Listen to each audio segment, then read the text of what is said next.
సహోదరి సహోదరులు, నువ్వు విశ్వాసము కలిగి వారు గానుగులను లేక బాణాలను నింపినప్పుడు ఎలా నింపారట? అంచు వరకు నింపారు. నీళ్లను ద్రాక్షారసం చేయబోతున్నాడు. నీళ్లను ద్రాక్షారసమే ఆయన చేయబోతున్నప్పుడు ఎంత ఎక్కువ నింపితే అంత ఎక్కువ కదా నమ్మకం. అదే సోమరుడు ఏం చేస్తాడు? ఏమో మనం నింపిన తర్వాత ఒకవేళ ద్రాక్షరసంగా మారకపోతే మనం చేసిందంతా వేస్టే కదా. వెనకటి కట్ట ఇద్దరు ఉంటే ఆ ఇద్దరు ముందుకెళ్ళి ఒకడు వడ చూపించాడట. వడ మీకు తెలుసు కదా, గారేమో కొంచెం సన్నగా ఉంటుంది, వడేమో కొంచెం ఉబ్బుతో ఉంటుంది. ఆ వడను చూపించాడట. ఒకరిని అడిగాడట, నీకేం కనిపిస్తుందంటే, అబ్బా ఎంత చక్కగా ఉందో వడ అన్నాడట. రెండో వాడు, నీకేం కనిపిస్తుంది? ఎంత చక్కగా ఉందో రంధ్రం అన్నాడంట. వీడికేమో రంధ్రం కనిపించింది, వాడికేమో చూసేవాడిని బట్టి ఉంటుందండి. ఈ సహోదరి సహోదరులు, ఒకడేమో దేవుని యొక్క అద్భుతాన్ని ముందుగా ఊహించాడు కాబట్టి అంచుల వరకు నింపేశాడు, లేక వాళ్ళు నింపేశారు. అదే మనలో కొంతమంది అయితే ఎవడో తెలుసండి, ఇంత ప్రయాసపడి ఇంత కష్టపడి ఆ బాణాల నిండా చెమట కార్చి నీళ్లు నింపిన తర్వాత ఒకవేళ అద్భుతం జరగకపోతే ఎందుకు వచ్చిందిలే, ఒక పని చేద్దాం, వాడు నింపింది చూద్దాం, దాన్ని దేవుడు అద్భుతం చేసి ద్రాక్షరసంగా మారిస్తే అప్పుడు నా పని నేను చేస్తా అనుకోలేదండి. 6 కలిసి 6 బాణలను సమానంగా నింపేశారండి. సమానంగానే దేవుడు అద్భుతము చేశాడు. ఈరోజు మన జీవితంలో దేవుడు అద్భుతములు చేయాలి అనంటే మొదటిగా నమ్మో, నువ్వు సేవిస్తున్న దేవుడు ప్రపంచాన్నే పరిపాలిస్తున్న దేవుడు. నువ్వు సేవిస్తున్న దేవుడు బహు ఆశ్చర్యకరుడు, సర్వశక్తి కలిగిన దేవుడు, సర్వము ఎరిగిన వాడో, సర్వ సృష్టికర్త, సర్వాధికారి, సర్వము చేయగలిగిన వాడు.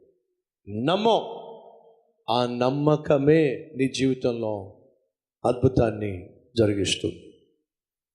నేను నమ్మాను, మనము నమ్మాము కాబట్టి ఈరోజు ఇంత అద్భుతమైన స్థలంలో దేవుణ్ణి ఆరాధించగలుగుతున్నాం. 52 రోజుల్లో అతిపెద్ద మందిరాన్ని నేను కడతాను అని దేవుడు చెప్పినప్పుడు మీకు చెప్పలా? ఎవరికి చెప్పాడు? నాకు చెప్పాడు. ప్రార్థన చేస్తున్నప్పుడు నాకు చెప్పాడు.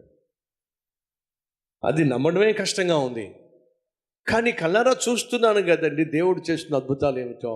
నేను నమ్మాను, ఆ విషయాన్ని మీతో పంచుకున్నాను. మీరేం చేశారు?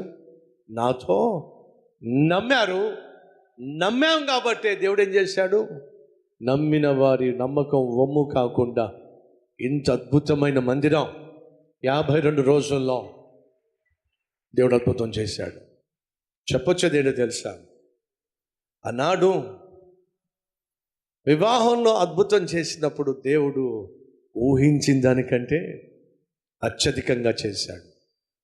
వ్యాపారంలో అనగా చేపలు పట్టే వ్యాపారము కలిగినటువంటి శిష్యుల వ్యాపారంలో కడుపు ఖాళీగా ఉన్నప్పుడు, పడవలు ఖాళీగా ఉన్నప్పుడు, వలలు ఖాళీగా ఉన్నప్పుడు, నిరాశ నిస్పృహతో ఉన్నప్పుడు, వారు యేసు మాట విన్నప్పుడు వలలు పిగిలిపోయేంతగా, పడవలు మునిగిపోయేంతగా ప్రభు ఏం చేశాడు? ఆ రోజు వారి వ్యాపారాన్ని అంతగా దీవించాడు. అనగా నువ్వు నేను ఏం కలిగి ఉండాలి? విశ్వాసం, విధేయత. చెప్పండి ఏమిటో? మన జీవితంలో దేవుడు మహా అద్భుతం చేయాలంటే మొదటిగా విశ్వాసం, రెండోదిగా విధేయత. అప్పుడే విజయము సాధించగలం. సహోదరుడా సహోదరి, ప్రపంచమే మన అయ్యదైనప్పుడు, ప్రపంచంలో ఉన్న సమస్తమే మన తండ్రిదైనప్పుడు, ఆయన బిడ్డలుగా ఆయన దగ్గరకు వచ్చి విశ్వాసముతో నువ్వు ఏది అడిగినా వాక్యానుసారముగా ఆయన అడిగిన దానికంటే, ఊహించని దానికంటే అత్యధికంగానే చేస్తాడు. ద్రాక్షరసం కావాలంటే శ్రేష్టమైన ద్రాక్షరసాన్ని ఇచ్చాడు.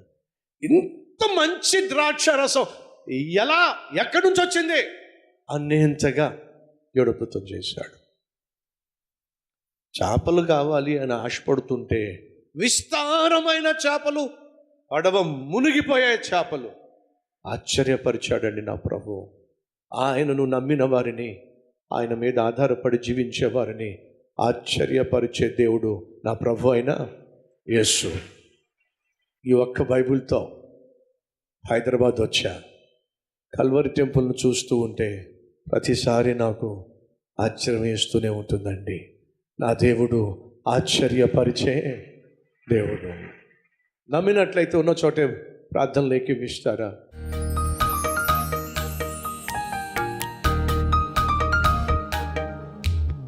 పరిశుద్ధుడా, నీ వాక్యం మేము విన్నాం, విశ్వసించాం, విధేయత చూపిస్తున్నాం, విజయాన్నే పొందుకోబోతున్నాం. అటు ఆత్మీయంగా, ఆరోగ్యంగా, ఆర్థికంగా, అన్ని విషయాల్లో నీ విజయాన్ని, నీ అద్భుతాన్ని ప్రార్థనలో పొందుకోబోతున్నాం. సైతాను తలపెట్టిన ప్రతి ఆటంకాన్ని, అభ్యంతరాన్ని, అపాయాన్ని యేసు నామములో లయపరుస్తున్నాం. మమ్ములను బహుగా ఫలింపచేయమని, ఆశీర్వదించమని యేసు నామం పేరట వేడుకుంటున్నాం తండ్రి. ఆమేన్.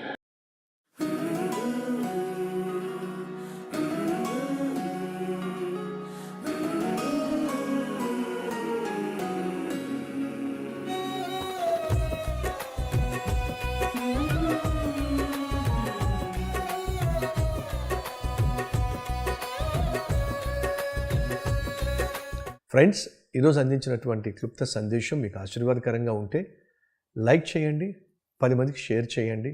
అలాగే ఈ సందేశం వల్ల మీరు ఎంతగా దీవించబడ్డారో ఒక కామెంట్ కూడా పెట్టవలసిందిగా కోరుతూ సెలవు తీసుకుంటున్నాను. Have a blessed day.